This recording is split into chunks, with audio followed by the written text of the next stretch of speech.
नमस्कार साथियों, स्वागत है आपका हमारे यूट्यूब चैनल में। और हम देख रहे हैं हिंदी नेट सेट अध्ययन।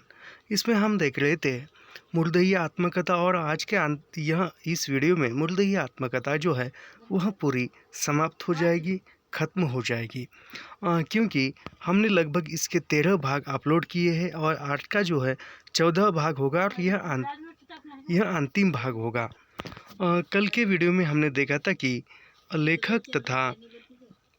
लेखक के जो साथी थे वह नाच देखने गए थे और खिड़की से नाच देख रहे थे। यहाँ तक हमने देखा था और तगड़ा आदमी आकर उसको धमका देता है। यहाँ तक हमने ये देखा था और इसके आगे आप देखेंगे। छुटकारा पाकर हम तेजी से भागते हुए आजमगढ़ चौक पर दाखिल हो गए। किसी को पीछे आता न देखकर बड़ी राहत महसूस हुई थी। यानी पीछे मुड़कर देखा कि कोई आ रहा है क्या, तो वह कोई नहीं देखकर राहत महसूस हुई। एक ये हुआ, डर मर गया। चौक पर पहुंचकर मैं देव नारायण पर बरस पड़ा। जवाब में सिर्फ हंसते रहे और कहने लगे, ये कुल का मज़ा लेवे के चाहिए। यानी कुछ मज़ा लेने के लिए ऐसा है। 40-50 साल बाद सोची के देखवा तो बड़ा मज़ा। यानी 40-50 बाद तुम यह घटना सोचकर देखोगे तो बड़ा आनंद आएगा। इस घटना से तत्काल मैं कई दिनों तक मानसिक परेशानी से जूझता रहा। यानी मानसिक परेशानी से लेखक जूझते रहे, किंतु 45 साल बाद इसे सोचकर देव नारायण को बिल्कुल सही पाया।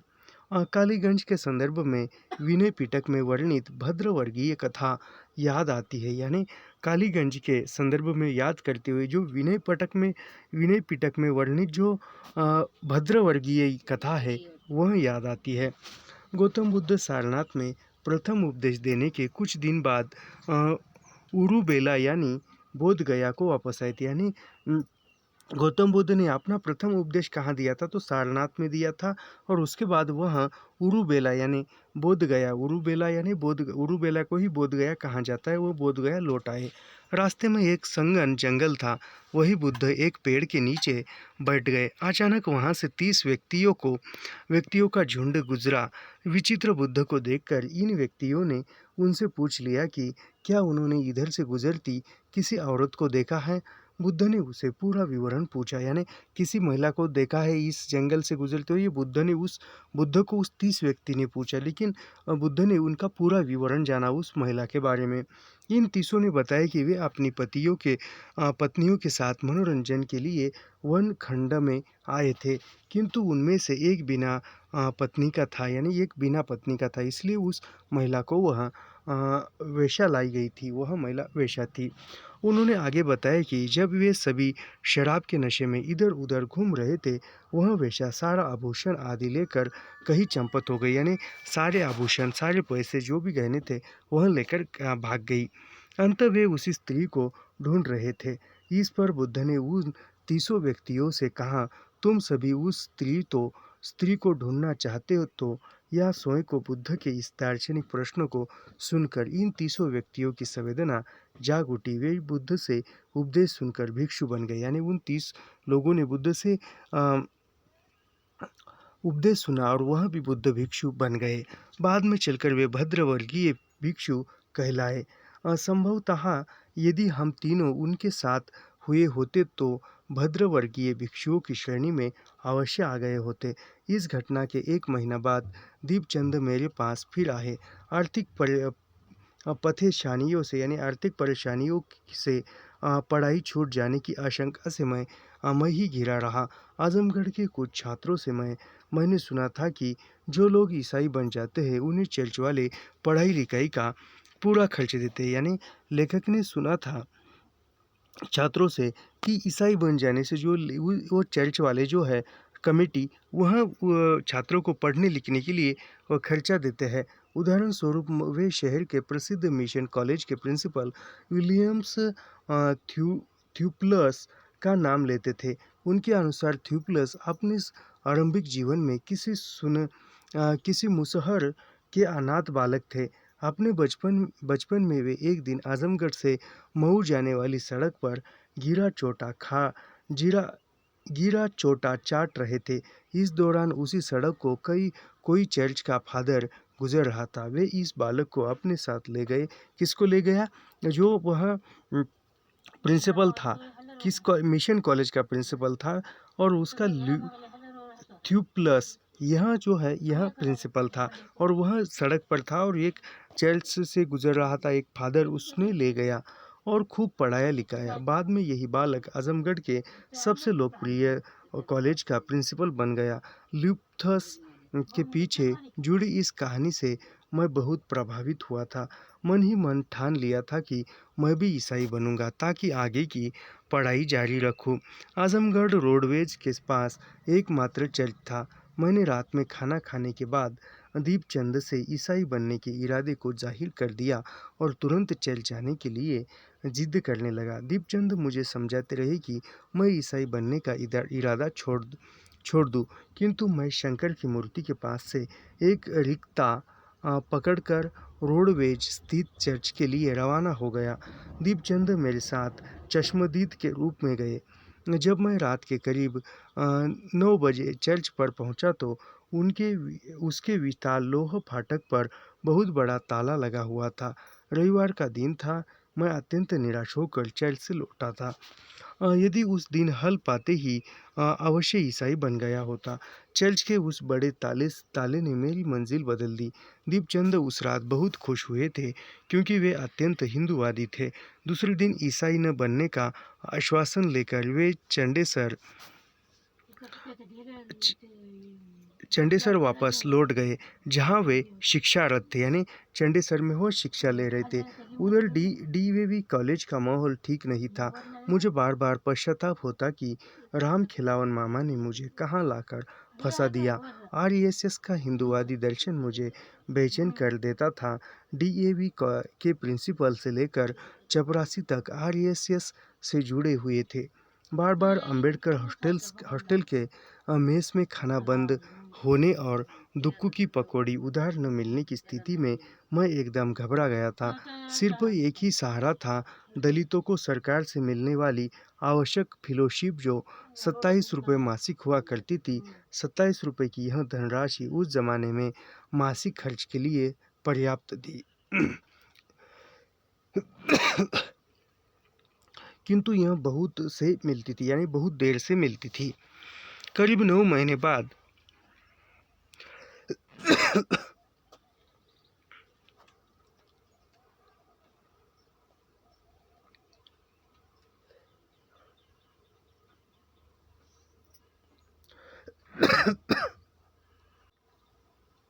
लेखक को 27 रुपये जो फेलोशिप है वह मिलती थी, और वह 27 रुपये भी उस समय में मासिक खर्च के रूप में मिलता था, और वो पर्याप्त था। उतने में सब कुछ खर्चा चल जाता था।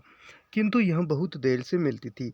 करीब 9 महीने बाद मार्च 1965 में पहली बार 6 महीने की स्कॉलरशिप 162 रुपये मुझे मिली।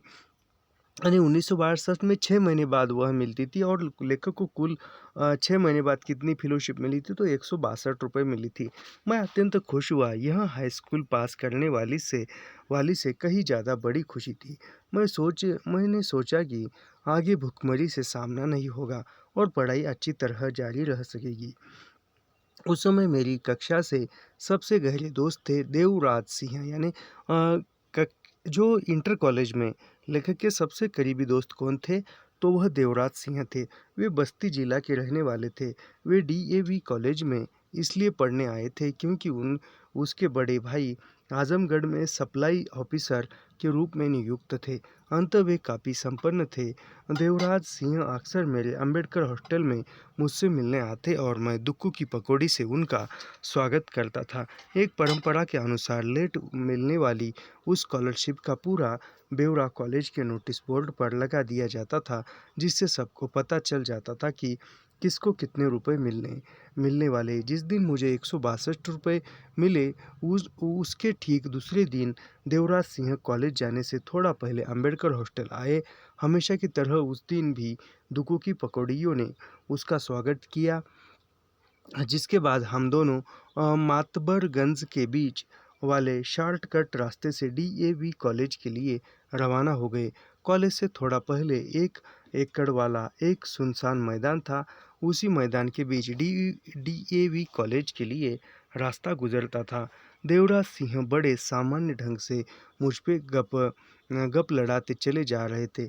जब उस मैदान के बीच में हम पहुँचे तो देवराज प्रश्न पर मुझे अचंभा तो अवश्य हुआ कि किंतु दिया कि दोस्ती के लिए मैं जान भी दे सकता हूँ। इतना सुनते ही देवराज सिंह अचानक एक रामपुरी छुरी मेरे सीने पर लगाकर कहने लगे, आपके पॉकेट में कल मिले 162 रुपये मौजूद है, उनमें से 21 रुपये मुझे दे दीजिए। यानी ज़बरदस्ती से 21 रुपये देने के लिए कहा और बाकी से अपना खर्च चलाए, अन्यथा दोस्ती के लिए अपना वचन पूरा करने के लिए तैयार हो जाए, यानी जान दे देने के लिए तैयार हो जाए। ये देवराज सिंह ने कहा। देवराज सिंह ने 81 रुपये लूट लिए थे, अर्थात जान गंवाने के लिए मैं तैयार हो जाऊं। उनका अचानक परिवर्तित रूप देखकर मैं अत्यंत भयभीत हो गया था और अविलंब उन्हें 81 रुपये सौंप दिए। बाकी 5 मिनट का रास्ता हम दोनों ने साथ साथ किंतु पूर्ण पेन मौन व्रत के रूप में तय किया।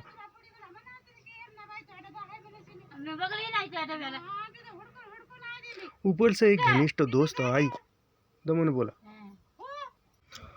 तो 81 रुपये जो है उसने लूट कर लिए थे, ज़बरदस्ती चाकू छुरा दिखाकर।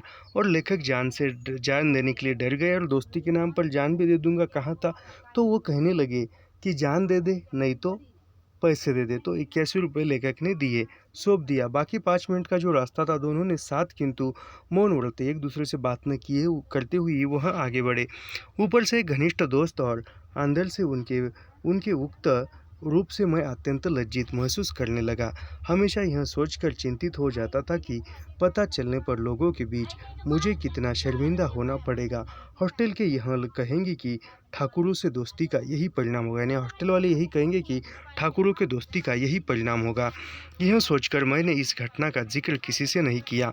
कई छात्र गैर दलितों से मेरी दोस्ती पहले ही उंगली कर चुके थे। उस बुरी स्थिति में रुपए का इस तरह खो जाना मेरे लिए एक बड़ा संकट था। यानी पहले से पैसे नहीं थे और ऐसे पैसे अचानक ये हो जाना बहुत एक सदमा सा लगता है। विश्वास नहीं होता कि देवराज सिंह जैसे दोस्त मेरे साथ वैसा बर्ताव करेंगे, यानी विश्वास नहीं हो रहा था, लेकिन क्या करें, कर सकते थे। आगे भी मैं डरता कि यह स्कॉलरशिप मिलेगी, यानी आगे वह डरते थे कि स्कॉलरशिप मिलेगी और फिर वो ऐसा करेंगे। उन्हें दोबारा वैसा नहीं किया, फिर दोबारा उन्होंने देवराज ने वैसा नहीं किया।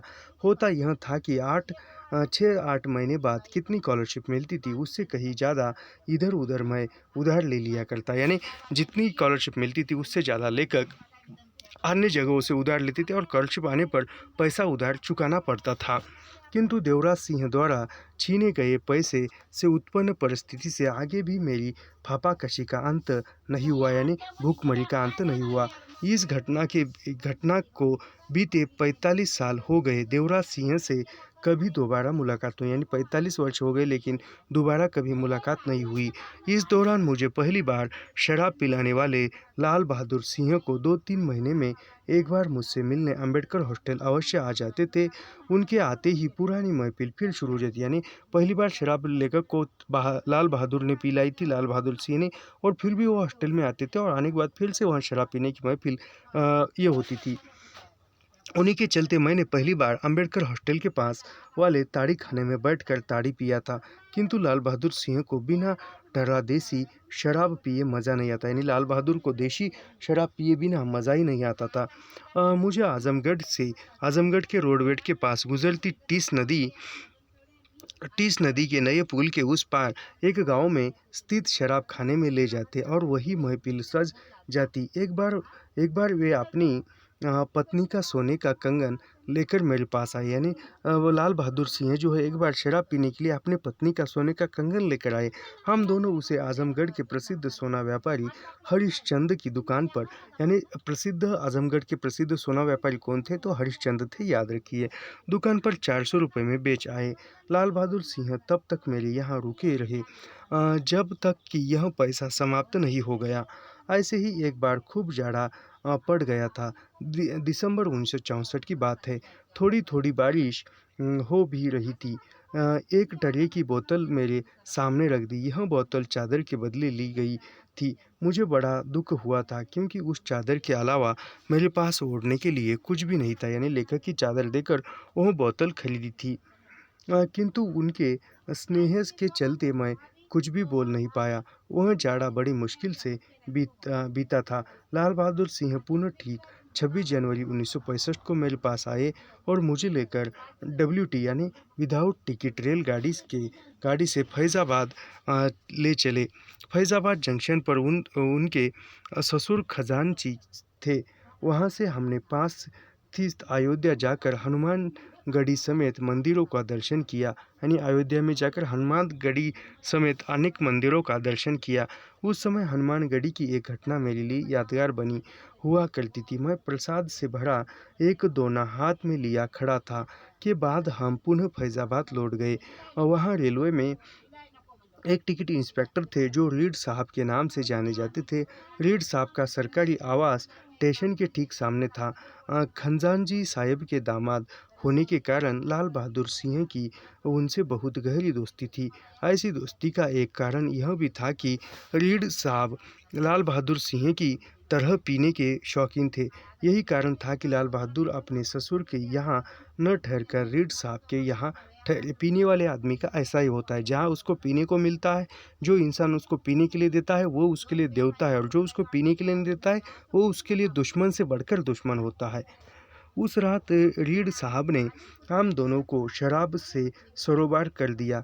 बिना होश हवास के हम रात भर रीड साहब के घर सो रहे। दूसरे दिन उन्होंने सोए हमें रेलगाड़ी से आजमगढ़ पहुंचाया था।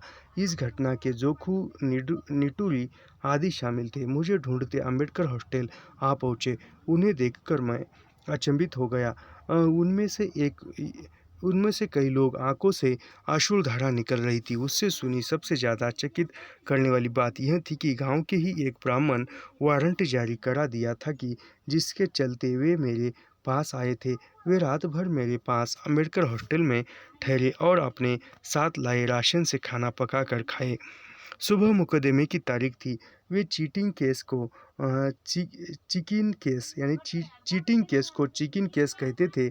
उस समय में भी चिकिन केस की ही कहता था, यानी जो चीटिंग कॉपी करते हुए। Vijayan Pandey high school fail थे, यानी Vijayan Pandey high school fail थे, किंतु टाइपिंग सीख कर वे आजमगढ़ कचहरी में टाइप करने का काम करते थे और टाइप से उन्होंने खूब पैसा कमाया था। गांव के दलित एक बार फिर मजदूरी आदि को लेकर हड़ताल कर दिए थे। अंत उन्हें सीख देने के लिए विजय पांडे चीटिंग का फर्जी मुकदमा दायर कर दिए। संयोगवश जज के सामने सभी दलित रोने लगे।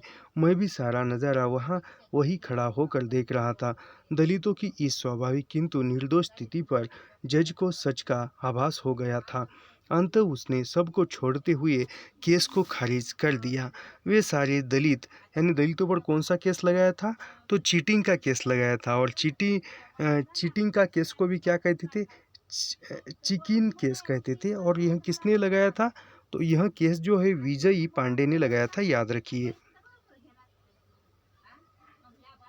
और अंततः यह खारिज हो गया, केस रद्द हो गया। ये सारे दलित घर लौटने से पहले मुझे अपने साथ गांव ले जाने की जिद पर बड़ी देर तक कायम रहे थे। बीच बीच में BHU से तपसी राम की चिट्ठी आती रही, यानी बीच बीच में जो तपसी राम की चिट्ठी BHU ही बनारस हिंदू विश्वविद्यालय से आते थे, वे मुझे बार बार आश्वस्त करते रहते कि मेरी आगे की पढ़ाई BHU में अवश्य होगी। वे सही मायनों में मेरे लिए डूबती को तिनका, यानी वह आगे की पढ़ाई के लिए उत्साह करते थे। वे एक बार मुझे अपने लालगंज तहसील के पास वाले गांव भी बुलाए थे। मैं 2 दिन उनके गांव में रहा। मेरा उनके घर पर अत्यंत स्वागत हुआ था। पहले ही दिन बकरा काटा गया था। उन दिनों जिसे बहुत गरीबी समझा जाता था उसके लिए बकरा काटा जाता था, यानी बहुत गरीब समझा जाता था उसके लिए बकरा काटा जाता था। करीबी यानी नज़दीकी, काफ़ी नज़दीक का रिश्ता है, तो उसके लिए खाने के लिए, उसके स्वागत के लिए बकरा काटा जाता था। तब श्री राम के पिता कलकत्ता की एक जूट मिल में काम करते थे। घर पर अच्छी खेती बाड़ी होती थी और वे औसतन संपन्न व्यक्ति थे। उनकी उदारता मैं पूर्ण रूप से आश्वस्त था कि आगे बीएचयू में अवश्य पढ़ूंगा। जब मैं उनके घर से वापस आजमगढ़ चलने को तैयार हुआ तो उनकी माँ ने मुझे 20 रुपया दिया और उनके पैर छूकर जो ही जोर चलते लगा। यानी तपसी राम के माँ ने लेखक को 20 रुपये दिया था और लेखक ने ही वह पैर छुए थे। वे रो पड़ी। साथ में तपसी राम की आंखों में भी आंसू आए। यानी उसकी माँ रो पड़ी और तपसी राम की आंखों में आंसू आए।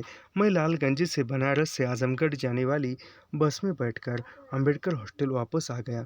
तपसी राम के गांव से लौटने के बाद बीएचयू में पढ़ाई करने की इच्छा को संभवतः साकार होता देख मैं बहुत खुश रहने लगा।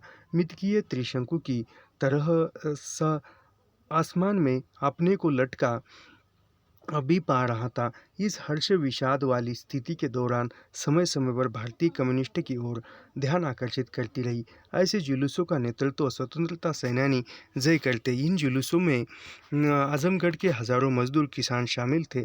सारे लोग लाल झंडा लेकर कचहरी की तरफ मार्च करते हुए नारा लगाते कि पाँव का राशन है, बड़ा निकम्मा शासन है। सन 1964-65 में लगाया जाने वाला यह नारा एक बड़ी महंगाई की तरफ इशारा करता था। यानी कौन सा नारा महंगाई की तरफ इशारा करता था? तो 3 पाव का राशन है, बड़ा निकम्मा शासन है। यानी 3 पाव का राशन है, बड़ा निकम्मा शासन है, ऐसा वह नारा बढ़ती महंगाई की तरफ इशारा करता था। किंतु यदि आज 3 पाव का राशन बिकने लगे तब तो इसे सही मायनों में समाजवादी ही कहा जाएगा। मैं कम्युनिस्ट पार्टी के इन जुलूसों को आजमगढ़ में जब भी देखता, अंबेडकर हॉस्टल से निकलकर शंकर भीड़ को देखकर रो पड़ता था। रोने का कारण अज्ञात होता था, किंतु यह बार मेरी ऐसी ही स्वाभाविक प्रवृत्ति निमित्त हो जाती थी। सन 1965 की गर्मी या आते आते भारत पाकिस्तान का दूसरा युद्ध शुरू हो गया। आजमगढ़ में अफवाहों का बाजार भड़क उठा। डीएवी कॉलेज तो इन अफवाहों की फैक्ट्री में तब्दील हो गया था। आरएसएस का तंत्र उससे अच्छा अवसर पा सकता था। उसके सांप्रदायिक अभियान को इस युद्ध से बहुत बल मिलता था। डीएवी कॉलेज का लगभग हर छात्र अध्यापक किसी मुसलमान को देखते ही उसे मार डालने की कल्पना में डूब जाता था। यानी वो आरएस था तो मुसलमानों का वह द्वेष करते थे, क्लेश करते थे।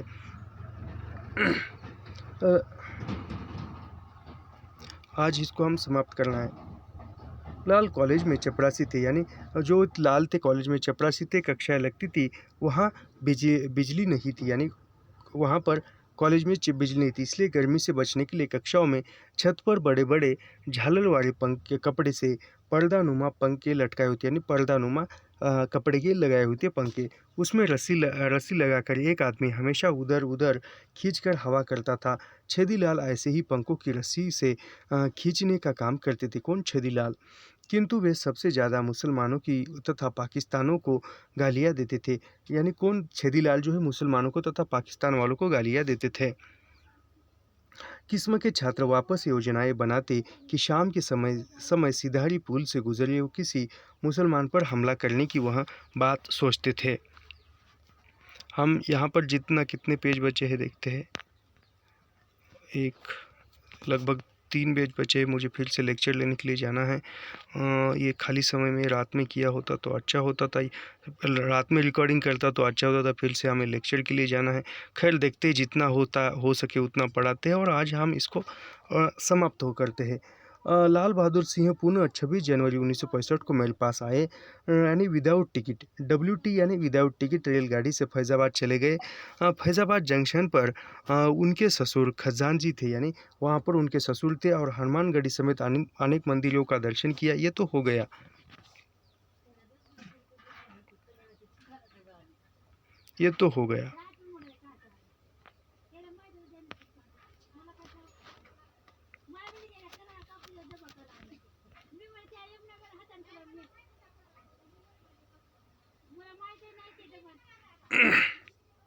इस तरह आजमगढ़ में पहला एक साल जो है आजमगढ़ में बड़ी मुश्किल से लेखक को बिताना पड़ा।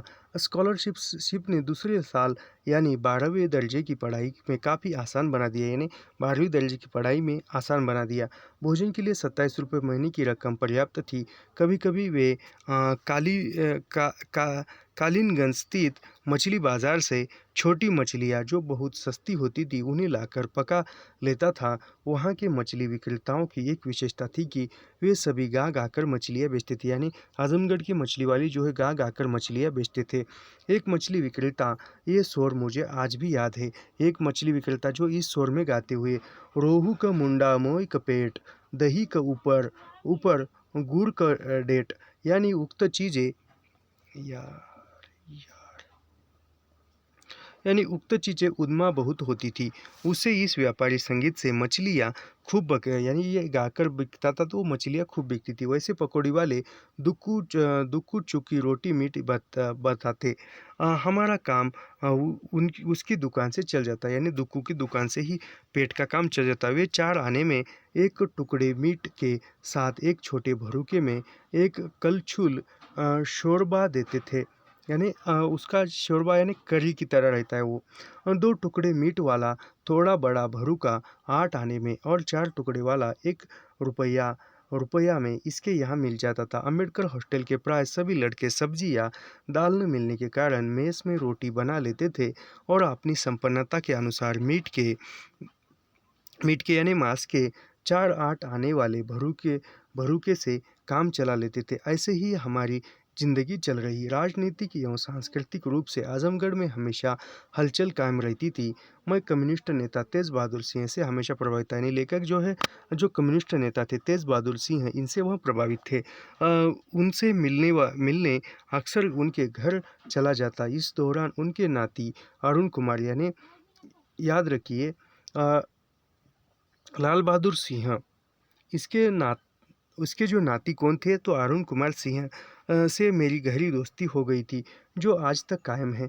अरुण कुमार सिंह BHU से BLLB, यानी अरुण कुमार जो है BHU बनारस हिंदू विश्वविद्यालय से BALLB के करके आजमगढ़ में वकालत करते थे। वे सन 2009 में 9 के आम चुनावों में मार्क्सवादी कम्युनिस्ट पार्टी यानी CPI, यानी 2009 में जो है वह अरुण कुमार सिंह 2009 में आम चुनाव में मार्क्सवादी कम्युनिस्ट पार्टी यानी CPIM से लोकसभा का चुनाव लड़े थे किंतु असफल रहे। उन्हीं दिनों गोरखपुर विश्वविद्यालय में वकालत की पढ़ाई करने वाले सुखनंदन राम प्राय अंबेडकर हॉस्टल में आते और छात्रों को इकट्ठा कर मार्क्सवाद के बारे में बातें करने लगते। उनका भी मेरे ऊपर बड़ा राजनीतिक प्रभाव पड़ा था।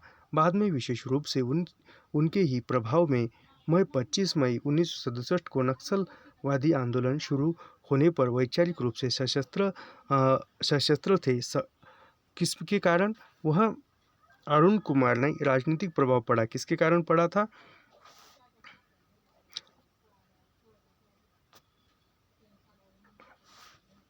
में वकालत करते। जहाँ तक सांस्कृतिक पहलू का सवाल है वहाँ कोई ऐसी स्थायी संस्था नहीं थी, यानी सांस्कृतिक सवाल था तो कोई स्थायी ये नहीं था, किंतु समय समय पर त्योहारों के अवसर पर बड़े सांस्कृतिक कार्यक्रम होते रहते। खासकर कृष्ण जन्माष्टमी के अवसर पर वहाँ की पुलिस लाइन में एक सप्ताह एक रात समय नाटक नाच गाना, यानी कृष्ण अष्टमी के सप्ताह में और रात के समय में नाटक नाच गाना आदि होता था। हम सभी वे उसे देखने जाया करते थे। उस समय कमला सकस की आजमगढ़ में बड़ी धूम थी, यानी किस समय जो नाटककार जो थे कमला सकस की बड़ी धूम थी। वह साल भर से भी ज़्यादा वहाँ जारी था। अंतिम पन्ना बचा है उसको भी हम देखेंगे, आज थोड़ा जल्दी है तो देखते हैं। उसके किरणें रात में चारों तरफ 20 मील देहाती गांव में जगमगा उठती थी। उसी प्रकाश के चलते ग्रामीण लोग सर्कस देखने खींचे चले आते थे। वहाँ के सांस्कृतिक जीवन में मुझे सबसे ज़्यादा प्रभावित किया था, यानी आजमगढ़ के सांस्कृतिक जीवन ने लेखक को प्रभावित किया था। याद रखिए, पूछा जा सकता है। गुलाबबाई की नौटंकी, यानी वहाँ पर किसकी नौटंकी है? गुलाबबाई की नौटंकी है। गुलाबबाई जिले में नौटंकी का मंचन किया करती थी। ऐसे ही गुलाबबाई अपने नौटंकी लेकर 1964-65 आजाड़ों में आजमगढ़ आई और चौकों पर कालीगंज के एक खाली मैदान में तंबू तान कर रात के समय प्रतिदिन 2 नौटंकियों का मंचन करती। गुलाब बाई खुद गायन संभालती थी, यानी गुलाब बाई जो है खुद गायन करती थी। उनकी बड़ी बुलंद आवाज़ थी। नदी नारे न जा नदी नारे न जाओ शाम पहिया पढ़ू नामक गीत, यानी गुलाब बाई कौन सा गीत गाती थी? नदी नारे न जाओ शाम पहिया पढ़ू नामक यह गीत गाती थी, बहुत प्रसिद्ध मिली थी।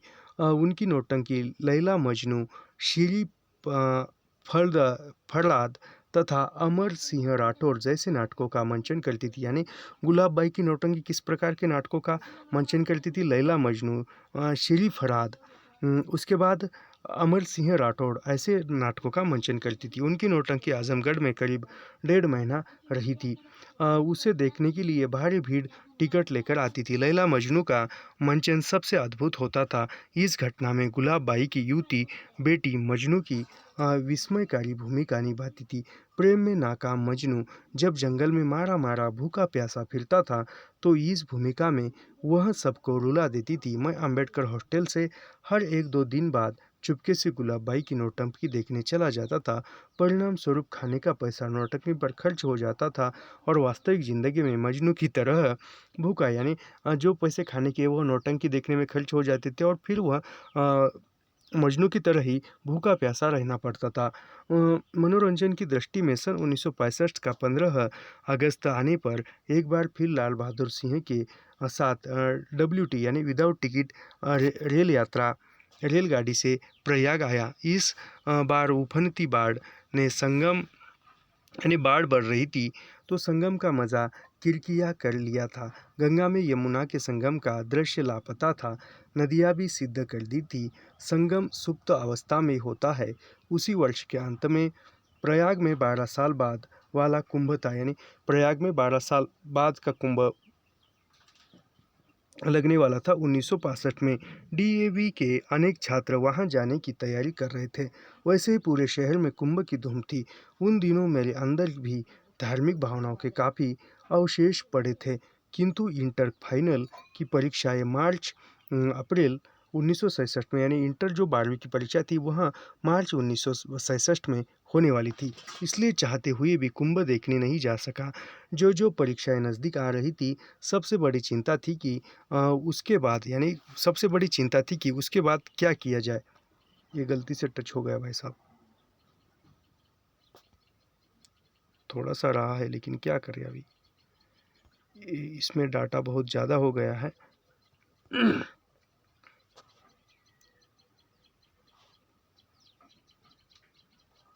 तो 1967 में 12 साल बाद लगने वाला कुंभ लग गया था। जो परीक्षा नज़दीक आती थी वहीं यूँ डर लगता था, चिंता बढ़ जाती थी। BHU में शिक्षा ग्रहण करने की महत्वाकांक्षा दिन प्रतिदिन जोर पकड़ रही थी, यानी BHU में इसके बाद पढ़ाई करनी है, इसलिए वह जो है जाने की महत्वाकांक्षा जो थी बढ़ रही थी। किंतु तब से राम की दोस्ती के अलावा कोई अन्य सहारा नहीं था। मेरे दिमाग में सिर्फ एक ही विचार आता था कि इम्तहान के बाद की 2.5 महीने की छुट्टियों में कलकत्ता चला जाऊँ, यानी कलकत्ता चला जाऊँ और कलकत्ता जाकर वहाँ कुछ काम करके पैसा इकट्ठा करूँ ताकि BHU में आगे की पढ़ाई करने के लिए नाम लिखा सकूँ। कलकत्ता में चौधरी चाचा के छोटे बेटे सोबरन एक लोही की फैक्ट्री में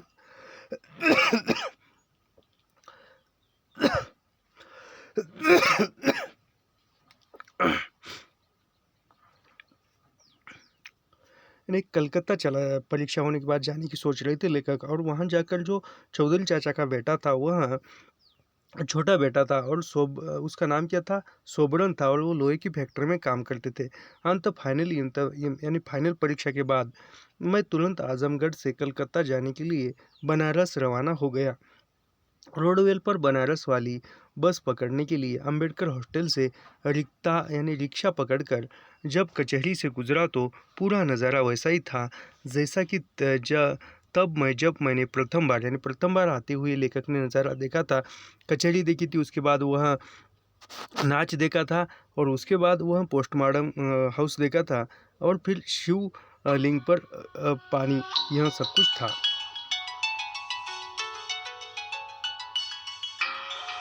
एक मिनट, जाने दो।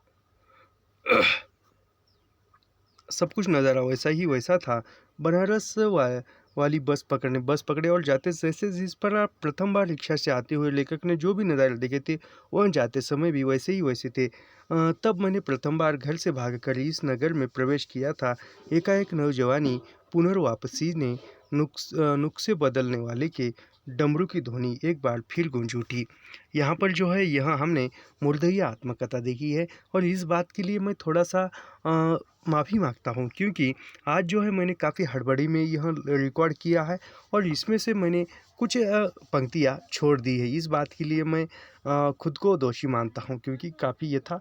तो आज के लिए इतना ही, और कल से जो है अन्य दूसरी यूनिट इकाई 10 की दूसरी रचना प्रारंभ की जाएगी।